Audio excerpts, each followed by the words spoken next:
কি করবো বলুন, রান্না বান্না তো করে খেতে হবে, কিন্তু কি করে खाबो। मैं हार्ट पेशेंट हूँ, 2 घंटा से लगा हुआ हूँ। देखिए ये देखिए हमारा हार्ट पेशेंट है, क्यों नहीं हमारे नंबर एक्सेप्ट करेंगे। এখন গ্যাসের দাম বেড়ে যাচ্ছে সাধারণ লোক কি করে গ্যাস নেবে। আমি ঘরে একজন টিবি পেশেন্টকে নিয়ে পড়ে আছি, আমি গ্যাস পাচ্ছি না।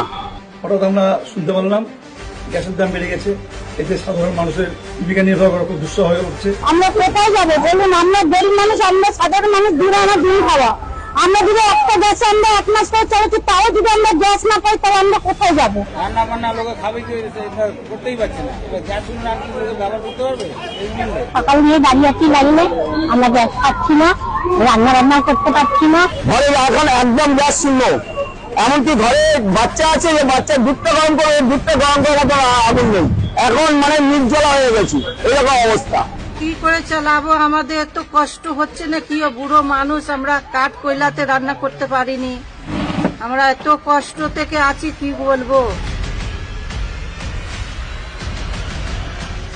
এই ল্যাংড়া মানুষ গেছে ল্যাংড়াতে, তার কি অবস্থা?